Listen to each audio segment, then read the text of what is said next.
Boa noite a todos, bem-vindos à primeira reunião gravada dos Humildes de Jesus.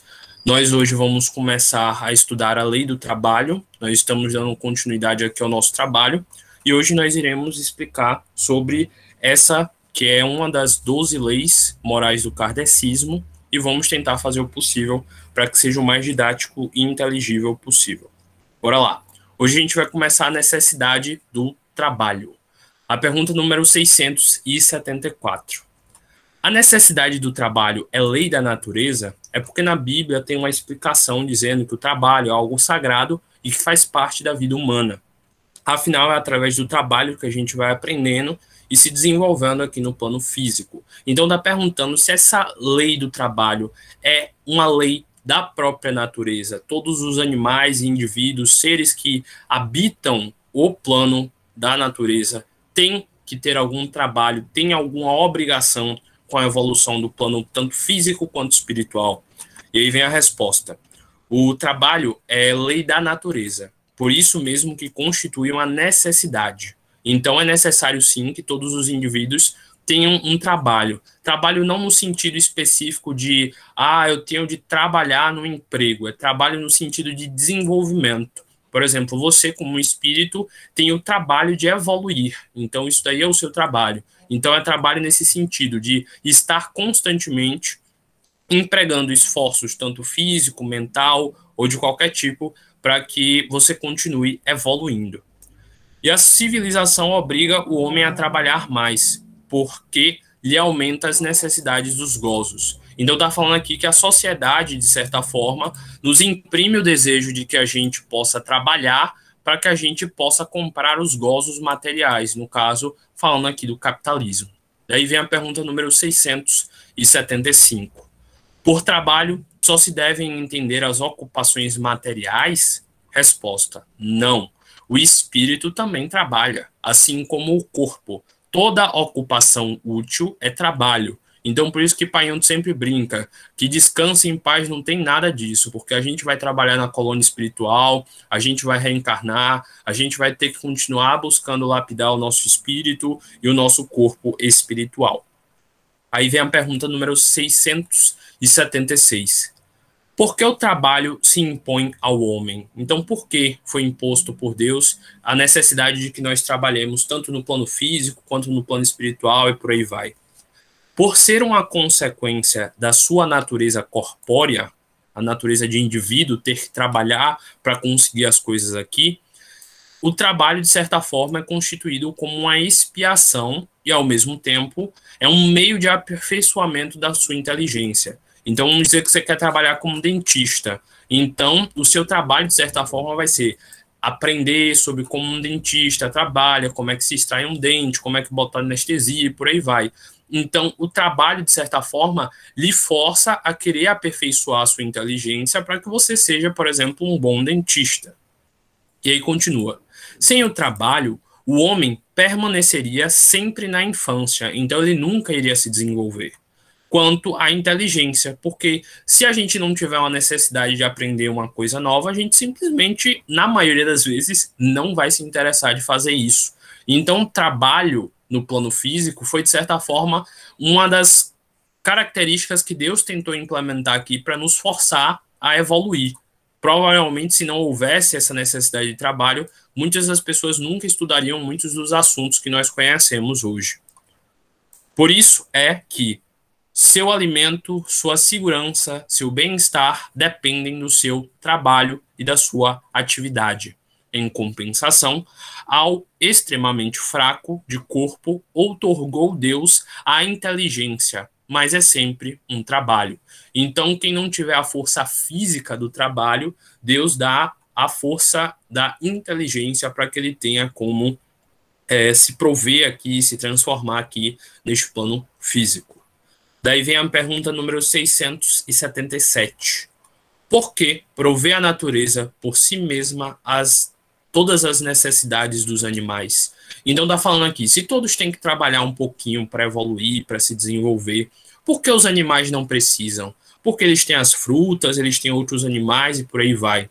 Resposta: tudo na natureza trabalha. Então a gente entende que é tudo uma questão de ponto de vista. Eles também, entre aspas, estão trabalhando quando eles, sei lá, estão caçando, quando eles, sei lá, estão reanimando a biodiversidade da fauna, da flora e por aí vai. E aí continua. Como tu, trabalham os animais, mas o trabalho deles, de acordo com a inteligência de que dispõe, se limita a cuidarem da própria conservação. Chico, Pode falar. deixa eu fazer uma colocação sobre os animais. Os animais têm um trabalho muito bonito e muito importante que é semear árvores na Sim. natureza, que é comer os frutos e quando eles vão fazer, né, a necessidade, quando eles voam e levam sementes para outras regiões, e estão sempre em renovação às matas. E os animais, como elefantes e outros, e aves também, fazem esse trabalho perfeitamente. Então, através de uma coisa tão simples, né, que é o ato de se alimentar e a fé do animal, eles trabalham. E nós também esquecemos que nós somos animais.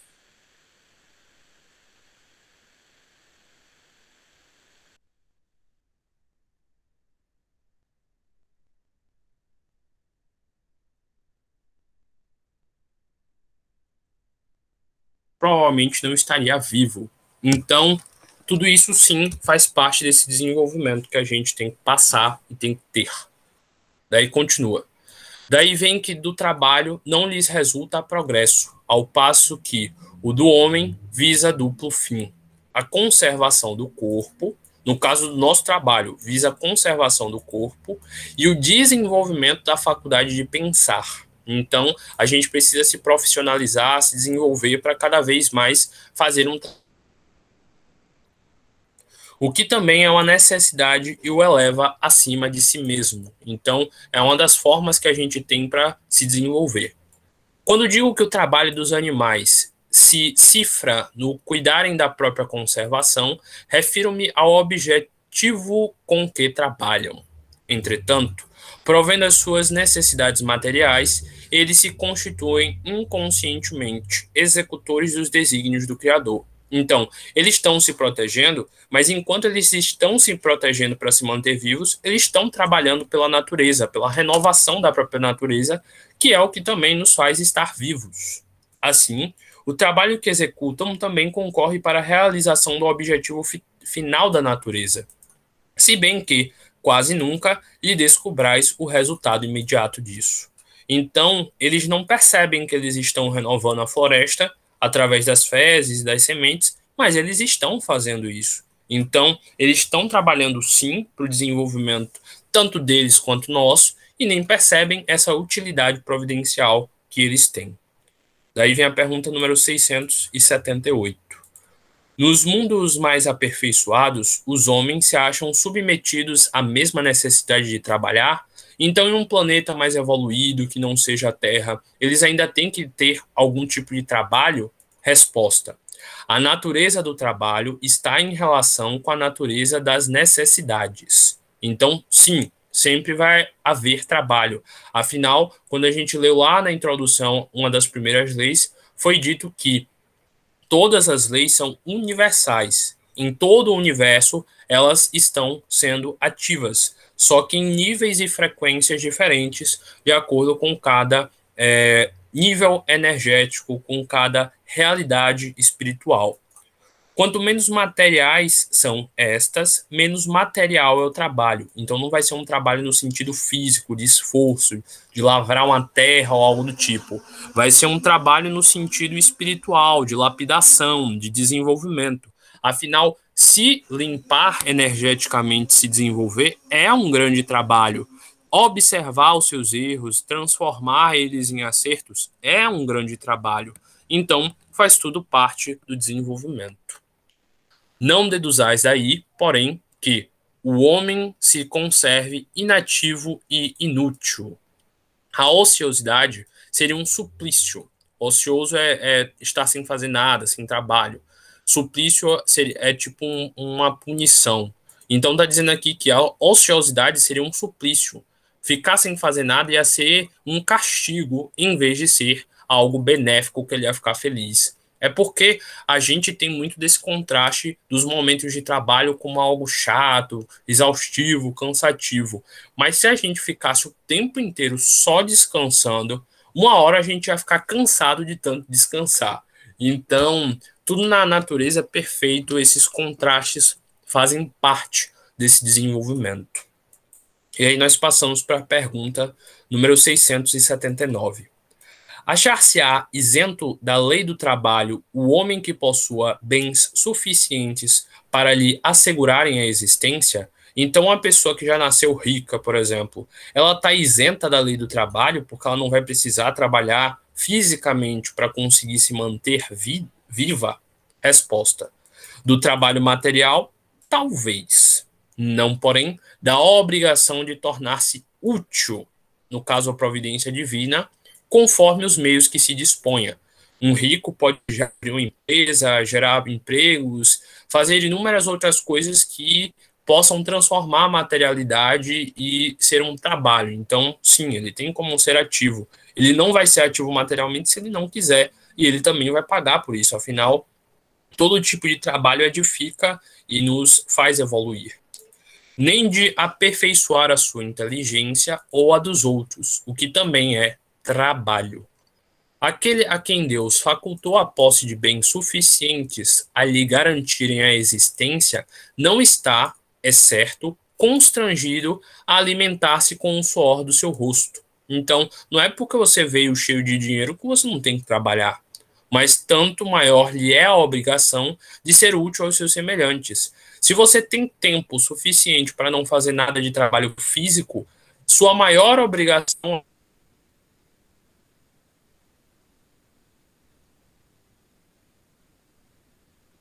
é ser útil, pelo menos aos seus semelhantes, ajudando eles. Na verdade, quanto menos trabalho você tiver que fazer, mais responsabilidades espirituais você vai ter. Porque você tem que usar desse adiantamento, no sentido de não fazer o trabalho físico, para ser útil de alguma forma ao desenvolvimento dos seus irmãos, que ainda estão aprendendo e se desenvolvendo.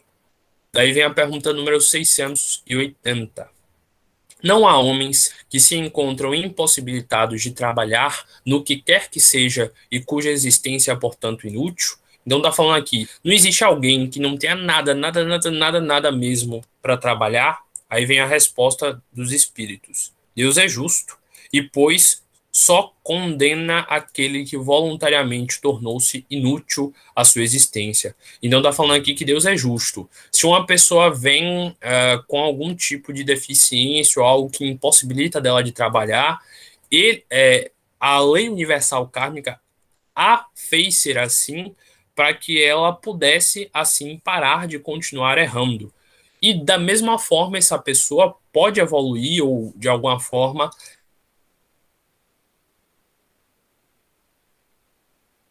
fisicamente ou intelectualmente. Então, sempre vai ter, sim, algum trabalho essa pessoa. Nem servir de instrumento de aprendizado para os que vão cuidar dessa pessoa, por exemplo. Porquanto esse vive a expensas do trabalho dos outros. Então, essa pessoa está, assim, gerando algum tipo de aprendizado, tanto para ele, por depender, quanto para quem tem que cuidar. Ele quer que cada um seja útil de acordo com as faculdades. E aí cita a pergunta número 643. Daí vem a pergunta número 681. A lei da natureza impõe aos filhos a obrigação de trabalharem para seus pais? Resposta: certamente, do mesmo modo que os pais têm que trabalhar para seus filhos. Foi por isso que Deus fez do amor filial e do amor paterno um sentimento natural, pois, para que possa essa afeição recíproca, os membros de uma família se sentissem impelidos a ajudarem-se mutuamente, o que, aliás, com muita frequência, se esquece na vossa sociedade atual. Então, a gente sempre tem que tentar fazer, na medida do possível, esse auxílio aos nossos irmãos em família, quanto nos nossos irmãos em espírito. Afinal, todos nós somos irmãos e temos de cultivar o amor para com o próximo. Então, se você não está conseguindo amar direito os seus entes familiares, imagine o próximo. Eu sei que, às vezes, dentro de nossa casa, a gente tem um próximo muito complicado, mas faça o possível para se desenvolver e auxiliar esse irmão e se ajudar, porque provavelmente se vocês encarnaram dessa forma, é porque vocês têm algum laço kármico para que assim possam evoluir. E aí nós entramos na parte do limite do trabalho e repouso. Já que existe trabalho, também tem que ter, diríamos assim, uma lei do repouso, para que a pessoa não fique só trabalhando. E aí os espíritos tentaram questionar sobre isso, se tem esse equilíbrio. Resposta, pergunta número 682. Sendo uma necessidade para todo aquele que trabalha, o repouso não é também uma lei da natureza? Resposta, sem dúvida. O repouso serve para a reparação das forças do corpo e também é necessário para dar um pouco mais de liberdade à inteligência a fim de que se eleve acima da matéria. Então é importante também que exista o repouso, os momentos de repouso, para que a gente também aprenda. Afinal, nós temos os momentos de trabalho e de esforço para a gente poder conseguir conquistar e evoluir. Mas nós também precisamos dos momentos de repouso para refletir a nossa existência, nossos atos e a forma que devemos empregar o nosso próximo esforço. Daí vem a pergunta número 683. Qual o limite do trabalho? Até onde está aceito continuar se esforçando sem parar? Aí vem a resposta, o das forças. Em suma, a esse respeito, Deus deixa inteiramente livre o homem. Então, a gente tem que ter a noção correta do quanto trabalho a gente tem para empregar, mas sempre equilibrando isso para também não se transformar em algo quimérico, algo que acabe nos destruindo em vez de nos edificar. A gente sempre vê em filmes ou então outros exemplos de como tem pessoas que só trabalham e deixam de aproveitar a vida, só trabalham e deixam de até respirar, diríamos assim, porque não conseguem fazer nada além do trabalho. E não é isso. A vida é uma questão de equilíbrio, de desenvolvimento. Não é excesso, é de equilíbrio entre as duas situações, entre as duas partes. E aí vem a pergunta 684. Que se deve pensar dos que abusam de sua autoridade, impondo ao seu inferior excessivo trabalho? Então aqui a gente está falando sobre a hierarquia e como a hierarquia gera responsabilidades. Porque se você está mandando em alguém, você é responsável tanto por você quanto por essa pessoa e todas as responsabilidades do que isso será gerado. Aí vem a resposta. Isso é uma das piores ações que um ser humano pode tomar. Todo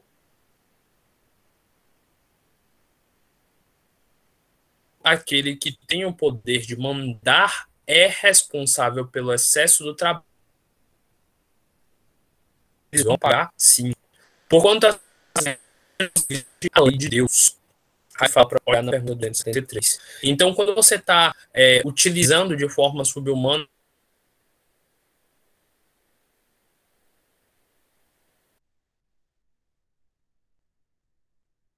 está sim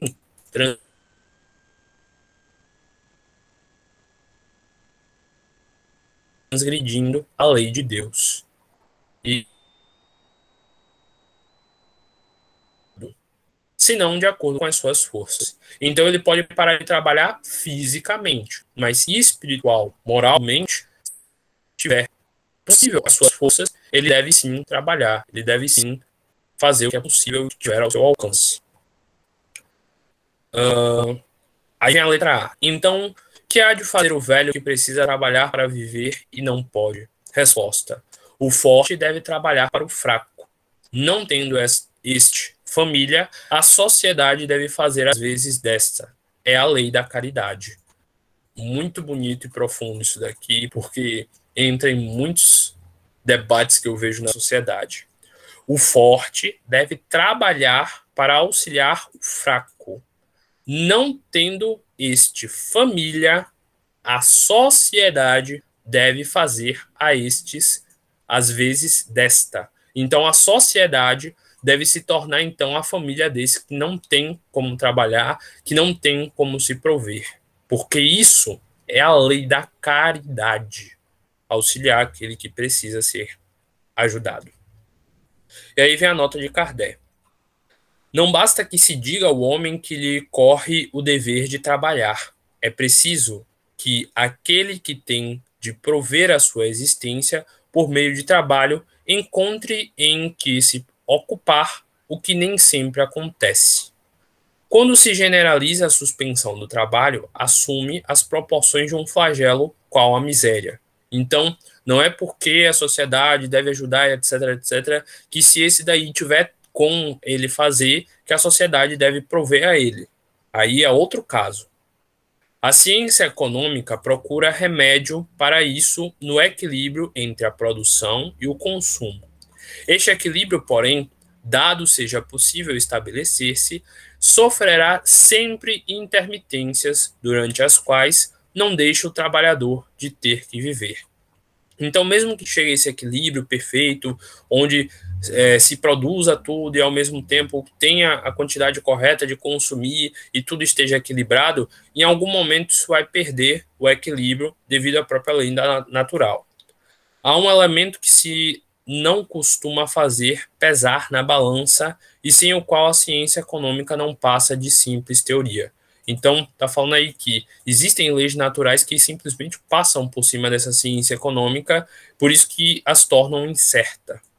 Esse elemento é a educação, não a educação intelectual, mas a educação moral, de auxiliar o próximo, de se importar com o próximo. Não nos referimos, porém, à educação moral pelos livros, e sim a que consiste na arte de formar os caráteres a que incute hábitos, porquanto a educação é o conjunto de hábitos adquiridos, os hábitos positivos, para você entender o quão importante é cuidar do seu próximo. Considerando-se a aluvião de indivíduos que todos os dias são lançados na torrente da população, considerando essa quantidade imensa de pessoas que o tempo inteiro são unidas à população, sem princípios, sem freios e entregues aos seus próprios instintos, serão de espantar as consequências desastrosas que daí decorrem.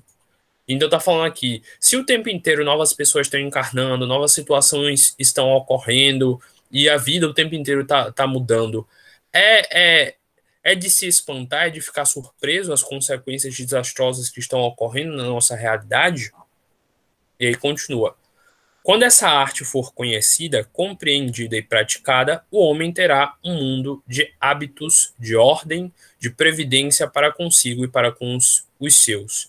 Então, quando o mundo perceber que todo esse caos deve partir e começar a gerar ordem, essas pessoas perceberão que, ao mesmo tempo que ele tem boas condições de se prover, se ele puder auxiliar aquele que não está conseguindo fazer isso, ele deve fazer o possível para ajudar.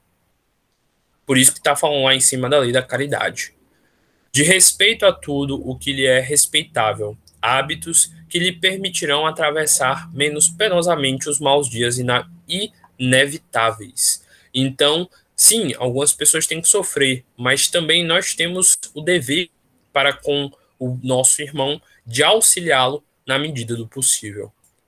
A desordem e a imprevidência são duas chagas que só uma educação bem entendida pode curar. Então, a desordem só pode ser remediada pela ordem, pelas pessoas se organizando. E a imprevidência, as coisas imprevistas, também só podem ser organizadas por pessoas inteligentes que se ajudem.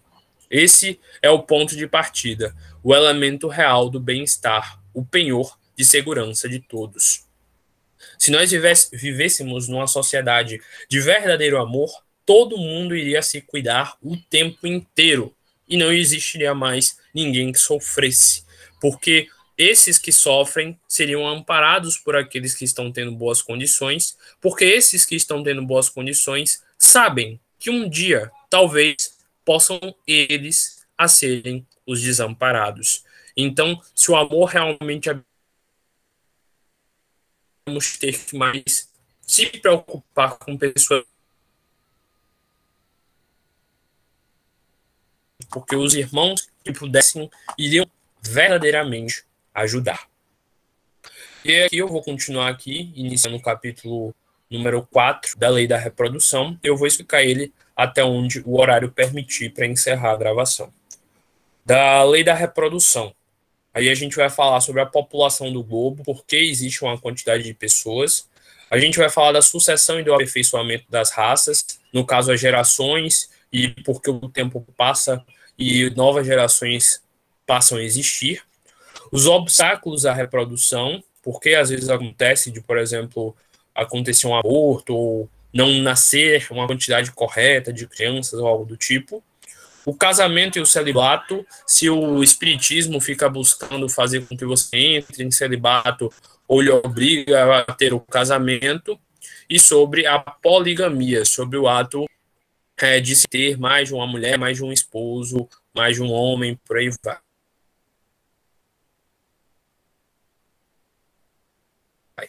Então, bora lá primeiro a população do globo. É lei da natureza a reprodução dos seres vivos? Pergunta 186. Sim, é uma lei da natureza que exista a reprodução para que sempre novas pessoas estejam encarnando, novos espíritos estejam encarnando e novos ciclos de vivência no plano físico ocorram.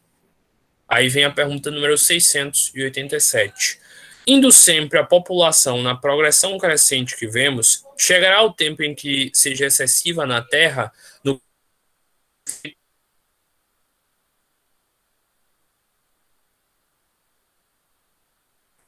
no século XIX. Então, a pergunta que Kardec fez, 7, 8 filhos, e que estava crescendo cada vez mais a natalidade, a taxa de nascimento de criança, não tem nenhum filho, imagine, tantos assim a ponto de povoar a terra de forma excessiva. Aí vem a resposta, não. Deus a isso prove e mantém sempre o equilíbrio. Ele, coisa alguma inútil faz. O homem que apenas vê um canto do quadro da natureza e não pode julgar a harmonia do conjunto. Até na própria biologia é explicado que às vezes quando a população de um animal cresce, outro animal aparece e dá um controle populacional. Então, sempre Deus vai encontrar alguma forma de equilibrar a quantidade da população no planeta Terra. Se pá, a gente está vivendo um momento desse e nem percebe. Mas deixando claro, é claro que o fato da lei da reprodução ser uma lei e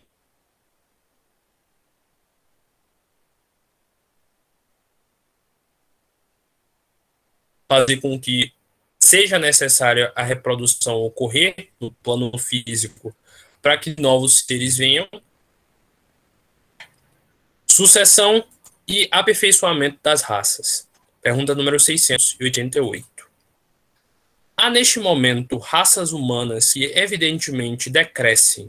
Virá um momento em que terão desaparecido da Terra? Então está falando aqui, por exemplo, teve uma raça que está diminuindo muito a quantidade de pessoas porque está tendo muito pouco filho. Então isso significa que essa raça vai sumir um dia? Resposta. Assim acontecerá de fato. É que outras lhe terão tomado o lugar, como outras um dia tomarão o da vossa. Então, cada vez mais a gente está vendo a miscigenação que está acontecendo no mundo. As raças, entre aspas, puras estão deixando de existir aos poucos, porque todos os seres, todos os indivíduos, felizmente, estão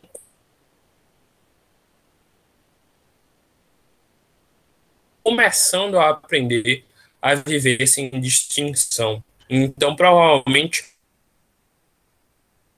existir e o planeta será miscigenado, porque todos nós somos irmãos e estamos evoluindo e não deveria mesmo haver esse tipo de segregação. Pergunta número 689. Os homens atuais formam uma criação nova ou são descendentes aperfeiçoados de seres primitivos? Então, aqui está meio que perguntando sobre a lei natural de evolução, de seleção natural, etc, etc. E bora ver o que os espíritos disseram. São os mesmos espíritos que voltaram para se aperfeiçoar em novos corpos, mas que ainda estão longe da perfeição. Então, está falando aqui no sentido espiritual, dos espíritos que estão habitando aqui o nosso globo e encarnando. Assim, a atual raça humana, que pelo conhecimento tende a invadir toda a Terra e a substituir as raças que se extinguem, terá sua fase de decréscimo e de desaparição. Então, lembrando, esse livro é do século XIX. Aqui, atualmente, no momento que a gente está, que é um momento de transição planetária de regeneração, estão sim novos espíritos de novos níveis evolutivos encarnando na Terra para ajudar no seu desenvolvimento. Mas na época eram apenas sim os espíritos de mesmo nível do planeta que tudo mais que estavam apenas reencarnando, tentando se depurar. Depois dos anos 2000 para cá, que foi quando iniciou a regeneração, espíritos de níveis mais superiores estão encarnando aqui, e espíritos atrasados que estavam aqui sem conseguir se desenvolver estão sendo expatriados para o planeta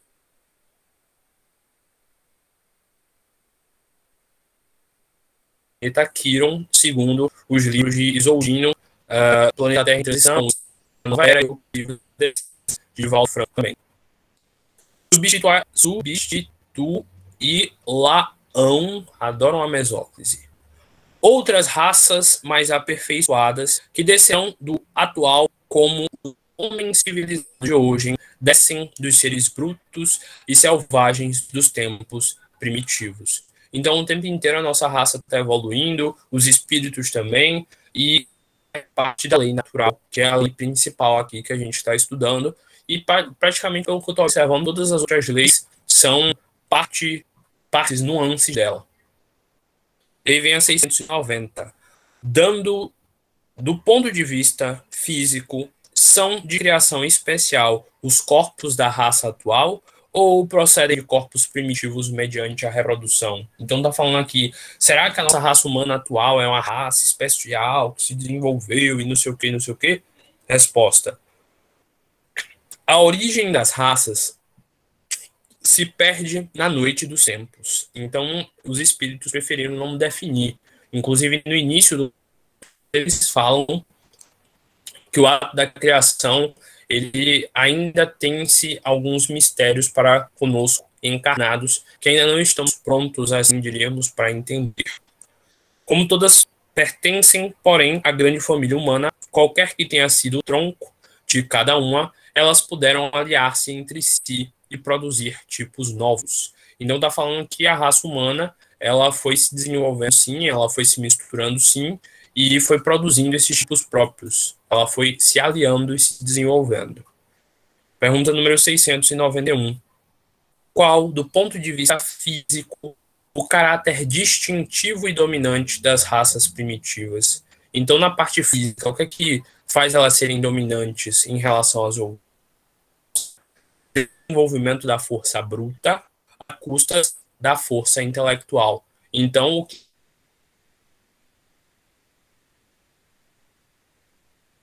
nos faz Homo sapiens, afinal, o sapiens é de sabedoria, de desenvolvimento, porque nós passamos a utilizar a força intelectual para transformar a nossa força bruta. Nós não tínhamos a força para mover uma pedra, nós íamos lá e utilizávamos da inteligência para fazer uma alavanca, criar rodas, criar... Agora, dá-se o contrário. O homem faz mais pela inteligência do que pela força do corpo. Todavia, faz 100 vezes mais porque soube tirar proveito da força da natureza. A gente tem, por exemplo, a hidrelétrica, a força da energia está fazendo a gente estar aqui agora. O que não conseguem os animais ainda, porque eles ainda não tiveram o desenvolvimento da força intelectual para fazer essas transformações. E aí agora a gente vai ler mais ou menos mais duas perguntas, eu acho, a da 19:5, e eu paro a gravação. Pergunta número 692. Será contrário à lei da natureza o aperfeiçoamento das raças animais e vegetais pela ciência? Então, no caso aqui, os transgêneros e por aí vai. Transgênero seria mais conforme a essa lei deixar que as coisas seguissem o seu curso natural? Porque, por exemplo, a gente sabe que antigamente tinham espécies de trigo mais rudimentares, e com o tempo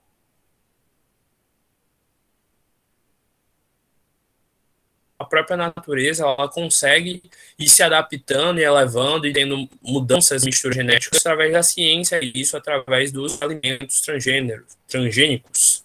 E a gente foi mudando aos poucos os transgênicos, e a gente tem hoje em dia, sei lá, um trigo que consegue produzir muito mais, uma árvore que consegue produzir muito mais frutos, a gente tem até galinhas que produzem mais ovos por mudança genética, por aí vai. Ele está perguntando aqui se isso é contrário à lei da natureza, à lei de aperfeiçoamento.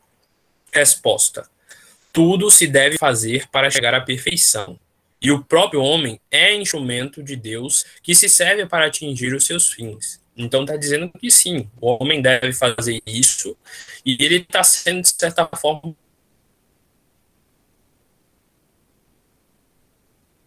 um instrumento de Deus para isso. Mas é claro que a gente tem que estudar,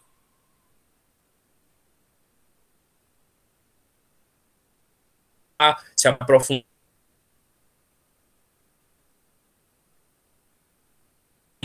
e não só sair utilizando isso de qualquer jeito.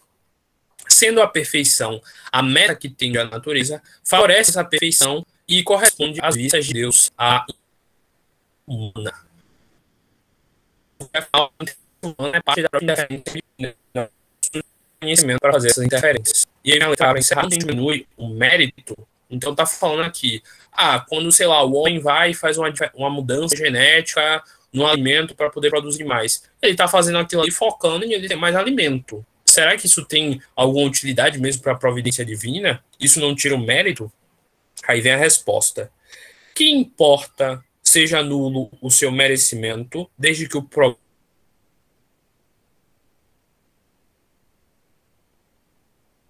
progresso se realize. Então, do que importa? Cabe-lhe tornar meritório pela intenção, e sob esse aspecto é que maior proveito tira dessa evolução. Então, pouco importa se ele está fazendo com interesses egóicos de produzir mais e conseguir tirar mais dinheiro disso. O importante é que o plano físico